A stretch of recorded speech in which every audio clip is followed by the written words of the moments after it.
Velkomin. Í þessum þætti ætla ég að tala um mismunandi útgáfur á Minecraft og hvaða útgáfur geta spilað saman. Upprunalega útgáfan af Minecraft er Java útgáfan, en hún var búin til hjá Mojang í Svíþjóð fyrir 10 árum. Það er svo útgáfa sem ég spila á Windows 10, en hún er líka til fyrir Macintosh, Linux og eldri Windows. Þegar maður er að spila netleiki þá geta allir sem eru með Java útgáfuna spila saman. En árið 2014 keypti Microsoft leikinn og bjó til útgáfu sem nú til dags er kölluð Bedrock útgáfan. Sú útgáfa var gerð sérstaklega fyrir Xbox leikjatölvuna og svo fyrir önnur stýrikerfi. Í fyrstu voru þetta allt aðskildar útgáfur en svo sameinuðust þær allar svo að nú er hægt að spila saman á öllum útgáfum sem eru Bedrock, öllum þessum gulu útgáfum. Takið sérstaklega eftir því að það eru 2 útgáfur til fyrir Windows 10, bæði Java og Bedrock og ég mun skoða það betur síðan. En síðan var það PlayStation útgáfan. PlayStation er búin til af Sony sem er aðal samkeppnisaðilinn við Xbox. Því var lengi ekki hægt að spila við neina aðra nema aðra sem voru með PlayStation.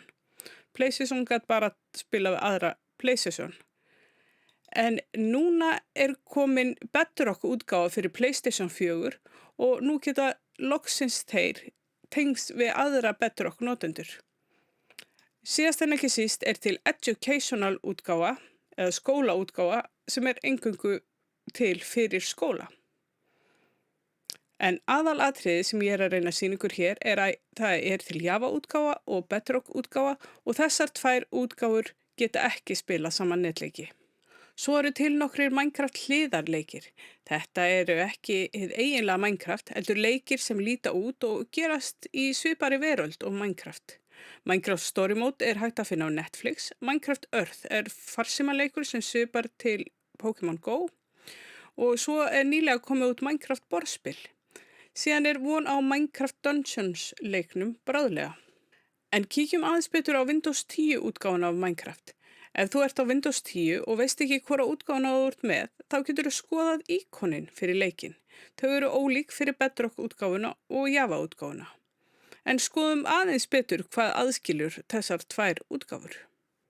Þegar maður tvísmellir á íkonið fyrir Java útgáfuna þá opnast fyrst svona ræsiforrit eða Minecraft Launcher. Og við sjáum hérna að þetta er Java útgáfan og það stendur líka hérna á miðjum skjánum. Hérna til dæmis í þessu ræsiforriti getur maður unnið með skinnin og setti ný skinn. Hérna er skinnið mitt og síðan þessi grunnskinn sem eru til.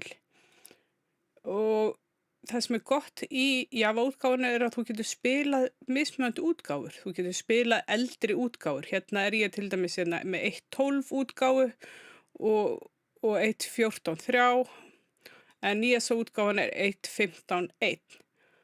Þessi launcher hann var hérna áður fyrr á íslensku en þeir eru nýbúnir að skrifa hann upp á nýtt og eru ekki búin að klára þýðinguna. Ég er búin að kvartunda því og þeir segast vera að vinna í því en þegar hún er tilbúin þýðingin þá mun íslenskan koma hérna undir. En ræsum núna leikinn. Þegar við ræsum leikinn þá sjáum við líka hérna fyrir neðan stafina að hérna stendur Minecraft Java Edition að þetta er Java útgáfan og hérna niðri í vinstra horninu er útgáfunúmerið 1.15.1. Og það sem ég finnst svo gott við Java útgáfuna er að hún er til á íslensku. Eins og sjáum við hérna eru alltaf íslensku, spila 1, netspilun og stillingar og svoleiðis. En það er ekki þannig í Bedrock útgáfunni. Þegar við ræsum upp Bedrock útgáfuna þá lítur hún svona út. Þegar ég keypti Java útgáfuna þá fylgdi Bedrock útgáfa fyrir Windows 10 með, alveg frítt. Þannig ég er með hana líka uppsetta á tölvunni minni. Hérna sjáu skinnið mitt. Ég veit ekki hvort þetta sé bara út af því að ég er með Minecraft Earth að ég er með skinn en ég allavega náði að setja mitt eigið skinn hérna inn. En hér er allt á ensku eins og þið sjáuð. Og síðan byggist Bedrock útgáfan svolítið upp á þau að maður kaupir hluti í hana. Þótt að það sé vissir hlutir sem maður fær frítt, þá þarf maður ofta að kaupa alls konar viðbótar hluti inn í leikinn. En eitt stærsti munurinn á milli Java útgáfunar og Bedrock útgáfunar er að rauðsteinn virkar ekki eins í báðum útgáfunum. Því gætu vélar eins og þessi sem í Java útgáfunni ekki virkað í Bedrock útgáfunni. Ég vona að þetta myndband hafi hjálpað ykkur að skilja muninn á þessum tveimur útgáfum, Java og Bedrock, og hverjir geta tengst við hverja. Bless, bless! Ef þér líkaði við þetta myndband, þá endilega smelltu á líka við hnappinn því það mun hjálpa öðrum að finna þetta myndband. Ég mæli líka með að smella á áskrifandahnappinn eða subscribe-hnappinn og svo á bjölluna ef þú vilt fá tilkynningar þegar ný myndbönd koma inn.